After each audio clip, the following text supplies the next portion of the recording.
Hello, मेरे channel का नाम बीके जज्बा। प्लीज़ मेरे चैनल को सब्सक्राइब करें एंड मेरी वीडियो को लाइक और शेयर करें।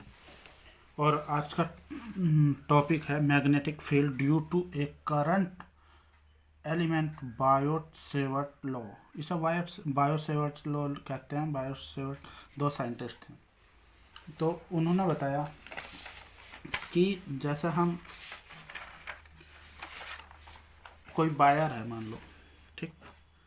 ये बात तो पहले ही ऑलरेडी पता चल चुकी थी कि अगर करंट कैरिंग वायर है, इसमें करंट जा रहा है, तो यहाँ पर इसके नियर जो है मैग्नेटिक फील्ड जो है जनरेट हो रहा। अब जो मैग्नेटिक फील्ड जनरेट हो रहा है, तो वो कितना हो रहा, ये बात कोई नहीं बता पाया कि इस पॉइंट पर कितना मैग्नेटिक फील्ड जनरेट होगा, कितना नहीं होगा।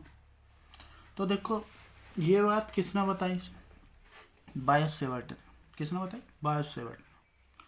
उसकी वैल्यू बताई, ठीक। उसके लिए फॉर्मूला निकालना, ये तो पहले ही पता चल गया कि हाँ मैग्नेटिक फील्ड जनरेट हो रहा, लेकिन कितना हो रहा, ये वाली चीज़ नहीं बताई गई थी। और बायो-सेवर्ट ने उसी चीज़ को बताया कि बायो-सेवर्ट ने क्या पाया, क्या देखा, क्या ऑब्जर्वेशन किया उन्होंने कि जैसे ही हम करंट को इंक्रीज कर रहे हैं, तो क्या होगा कि जो मैग्नेटिक फील्ड है वो इंक्रीज होगा। वही current increase, magnetic field increase. अगर हम बात करें इस लेंथ की, वायर के लेंथ की, मान लो इतनी थी, फिर बढ़ा के इतनी लेंथ कर लो और बढ़ा लो, तो जैसे ही लेंथ इंक्रीज करेंगे तो क्या होगा?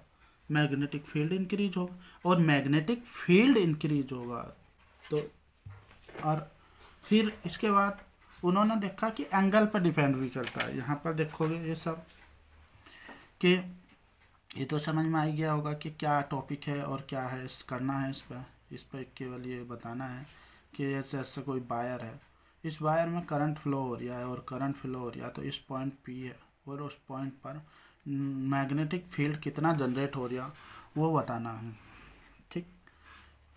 अब मैग्नेटिक फील्ड जनरेट हो रहा तो देखो, there is a current carrying conductor. ये क्या है? Current carrying conductor. P be any point which is placed small r meter away from a small current element dl। इस dl से, इस वायर से स्मॉल r डिस्टेंस पर जो है p पॉइंट है, उसी पे जो है क्या करना, वेयर फाइंड मैग्नेटिक फील्ड।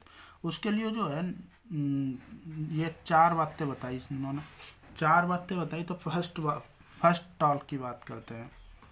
उन्होंने पहली बात बताई कि मैग्नेटिक जो फील्ड है वो is directly proportional in current. क्यों? क्योंकि डायरेक्टली प्रोपोर्शनल वो होता है जो इंक्रीज होता है।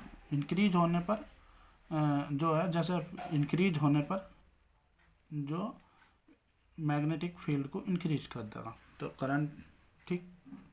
फिर magnetic field delta B is directly proportional to the length element delta L, ठीक। जो डायरेक्टली प्रोपोर्शनल होगी क्योंकि लेंथ इंक्रीज कर मैग्नेटिक फील्ड इंक्रीज हो रही है। यो देखो, मैं नंबर तीन की बात कर लेते हैं। मैग्नेटिक जो फील्ड होता है is directly proportional sine of angle between length element, जो लेंथ एलिमेंट है, इस लेंथ के और यो इस वाली लाइन के, line joining of element point P, जो ज्वाइन कर रही है, इसके बीच का जो एंगल है वो थीटा है। इसी थीटा पर डिपेंडेंट होता है, तो वो भी साइन से, तो साइन डायरेक्टली प्रोपोर्शनल होता है। अब बात करते हैं हम नंबर फोर। चौथी बात बताई, चौथी बात में बताया कि मैग्नेटिक जो फील्ड है is directly proportional, sorry, inversely proportional to the square of distance between the length element and point P.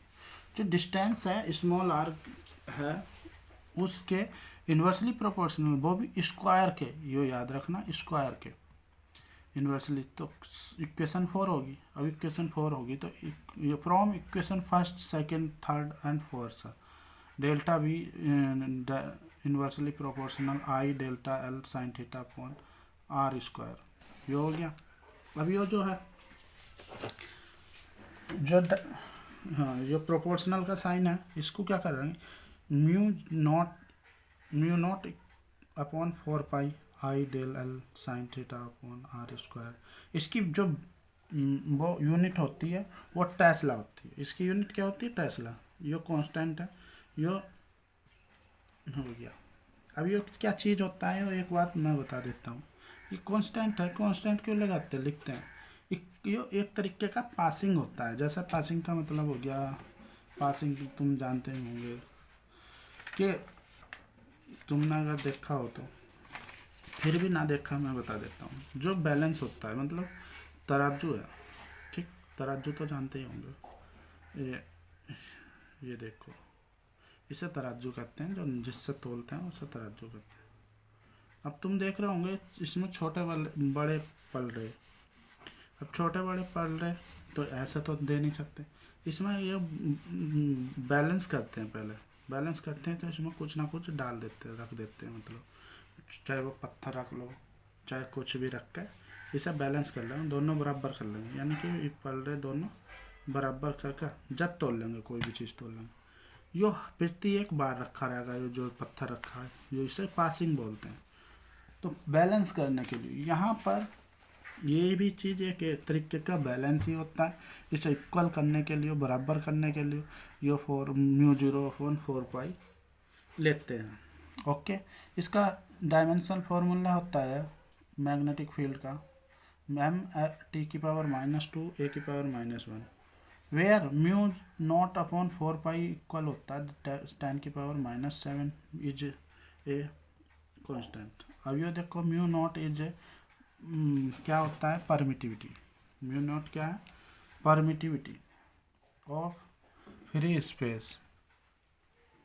तो म्यू 0 की वैल्यू होती है 4 पाई इंटू 10⁻7 माइनस के, और वेबर अपॉन यो यूनिट होती है इसकी, वेबर अपॉन एम्पियर मीटर।